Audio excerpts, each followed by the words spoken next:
I'm Parker, and I thought I knew my life 15 years of marriage to Jenna, my heart's anchor in our quiet suburban bubble. But last night, under the flickering neon of the rusty anchor, I saw something that shattered everything I believed. About us, a stolen glance, a lingering touch, and suddenly, the warmth of our tight-knit crew felt like a suffocating lie. My stomach churned as I watched shadows of betrayal dance in the dim light. Yet I couldn't look away. Something darker kept me rooted, daring me to push the boundaries further. What did I unleash in that hazy, beer-soaked moment? And can I ever unsee the truth that's now burning behind my eyes? Picture this: a quiet hum of crickets outside my window, the kind of sound that sneaks into your bones after a long day. I'm Parker, 42 years young, sitting in my worn-out recliner with a cold beer in hand, just soaking in the stillness of a Thursday evening. I've been married to Jenna for 15 years now, and let me tell you, she's still the spark that lights up my grayest days. Her laugh, sharp and bright, can cut through any gloom, and even after all this time, I catch myself staring at her like I did when we first met at that dive bar downtown. We've built a steady life together, nothing flashy, just a comfortable rhythm in our suburban corner of the world, a two-story house, a decent job at the hardware store for me, and her running her little online boutique from the spare room. Tonight, though, we're shaking off the routine. I'm waiting for Jenna to finish getting ready upstairs so we can head out with our closest crew, Marlo and Taryn. Marlo's been my best bud since high school, the kind of guy who'd drop everything if you needed a hand. And Taryn, his wife, is the planner of our little gang, always mapping out where we're eating or what bar has the best happy hour. The four of us, we're tight, like family you actually want to hang out with. We've got our quirks, sure, but there's a warmth there, a history of late-night talks and shared secrets over too many drinks. I can already picture us at our usual spot, the rusty anchor, clinking glasses, swapping stories about nothing and everything, just letting the hours slip away like they always do. We finally roll into the rusty anchor, the air thick with the smell of stale beer and fried food. But it's homey in its own gritty way. I lead the crew to a pool table tucked near the back of the club, away from the louder bunch crowding the bar.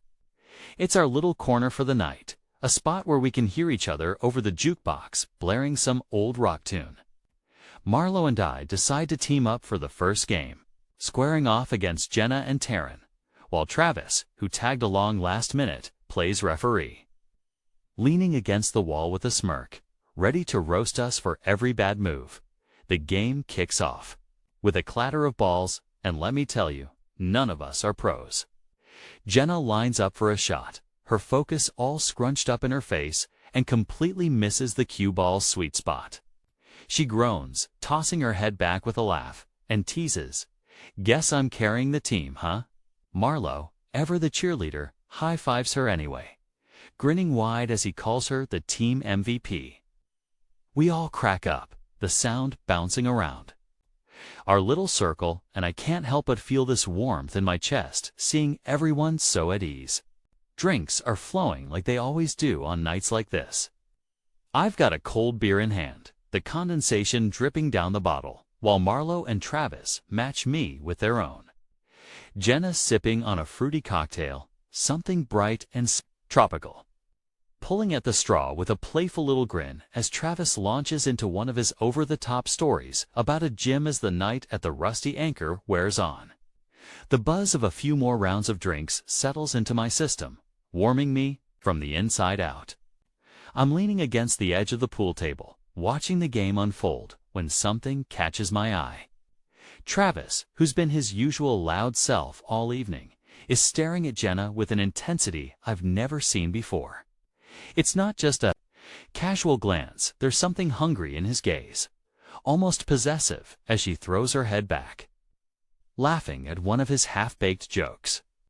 Her laughter rings out, bright and carefree, but that look in his eyes twists something in my gut. A knot forms, tight and uneasy, a mix of confusion and something I can't quite name. I don't say anything though. Not yet. I just watch, my beer forgotten in my hand. Then I notice Mark and Ethan, who showed up a bit later to join our crew, exchanging quick glances across the table. There's a subtle smirk on their faces, a shared understanding I'm not part of, as Jenna leans over to line up another shot. Their eyes linger on her, and it's not the friendly, playful vibe from earlier. It's charge, heavy with something unspoken. My first instinct is alarm, a protective surge that makes me want to step in to pull her away from whatever this is.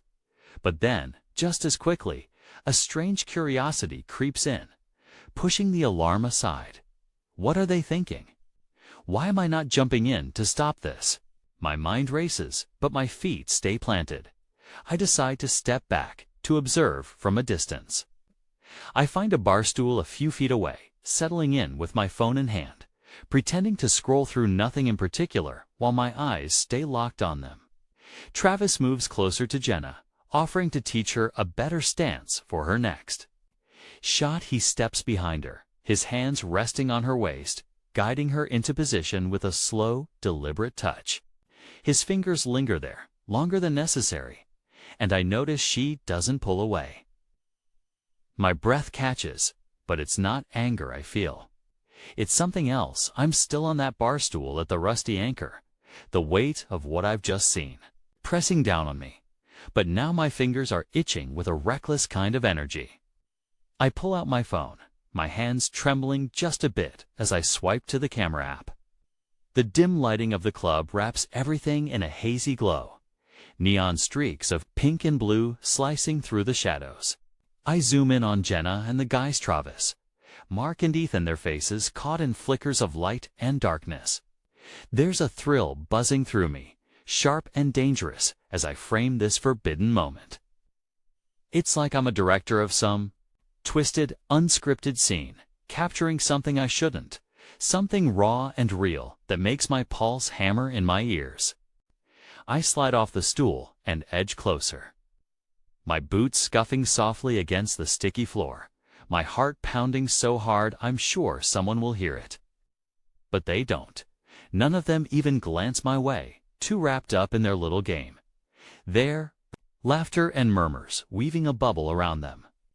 I've been silent for minutes, just watching, but now I clear my throat, my voice coming out low but firm, cutting through the haze.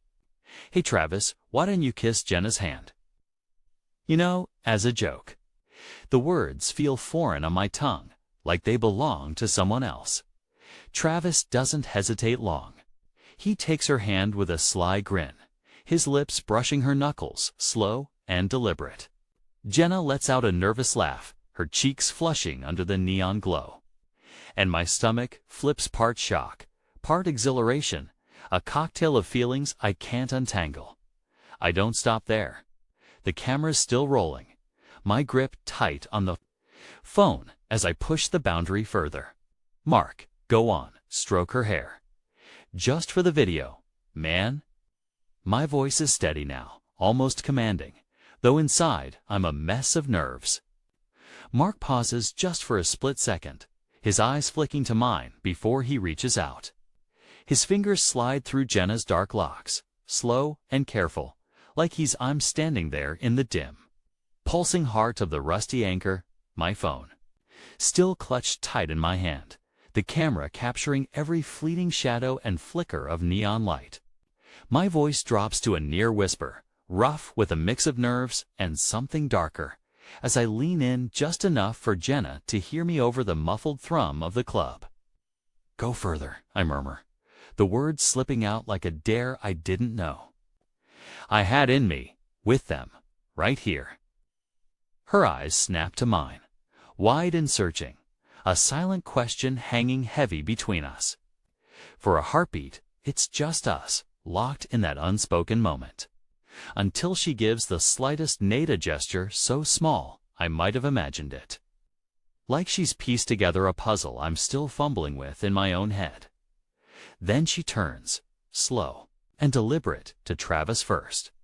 He doesn't waste a second, pulling her close, their lips crashing together in a way that's raw. hungry, nothing like the playful banter from earlier.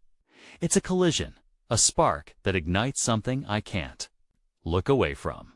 Mark steps in next, his hand finding the small of her back, guiding her toward him as Ethan closes the circle, his fingers tracing her arm with a boldness that steals the air from my lungs. Jenna doesn't resist. She flows with it, caught in their rhythm, while I stand frozen, the phone trembling in my grip, recording every second of this surreal storm unfolding before me. The club's noise, the chatter, the clink of glasses. The distant bass fades into a dull hum, like I've been submerged underwater. All I can hear is the rush of my own blood in my ears. All I can see is them. Tangled in a moment, I orchestrated but can't control. Inside, I'm a mess of jagged edges. There's the sharp sting of shock, cutting deep as I watch my world tilt on its axis. A flash of betrayal stabs at me, hot and bitter, reminding me this is my wife, my life unraveling in front of strangers' hands. But then, overtaking it all, comes this twisted, and just like that, the bubble bursts. A rowdy group at the bar erupts into laughter, their voices crashing through the haze that's enveloped us at the rusty anchor. I blink, jolted back to reality, my phone still heavy in my hand. Jenna pulls away from the circle of Travis, Mark, and Ethan, her movements quick as she straightens her clothes, her eyes darting anywhere but toward me. My heart still racing, a wild drum in my chest as I watch her smooth her hair with shaky fingers. Marlo and Taryn, who've been on the sidelines, mumble something about needing another round and shuffle off toward the bar, their excuses thin and awkward in the charged air. I fumble with my phone, my thumb hitting the stop button on the recording. My mind's a whirlwind, thoughts spinning too fast to grab onto as I slide the device back into my pocket. The weight of it, like a stone. The drive home with Jenna is suffocating. Neither of us says a word, the silence thick and heavy between us, pressing against the car windows. Streetlights streak across her face in fleeting bursts of yellow and white, casting shadows that make her expression unreadable. I grip the steering wheel tighter, a million questions burning on the tip of my tongue. What just happened? What does she feel? What do I feel? But the words won't come. They're stuck, lodged somewhere deep, and all I can do is steal glances at her, hoping for a sign, a crack in the wall we've built in this tiny space. That night, I lie awake in our bed, the darkness pressing in as I replay every moment in my head. The images flicker like a broken reel, her laughter, their touches. The way I stood there, frozen, pushing it further. Guilt gnaws at me, sharp and relentless. But there's something else, too. A strange fascination that keeps pulling me back to those forbidden seconds. Unable to fully grasp why I allowed it to happen, morning comes, gray and quiet, and I'm sitting at our kitchen table with a mug of coffee, the steam curling up like ghosts. Jenna joins me, her own cup in hand, and for a while, we just sit there in silence. Each lost in our own thoughts, unsure of how to bridge the gap that has formed between us. Don't forget to subscribe, like, and comment if you enjoyed this story. This will help us create more engaging stories for you.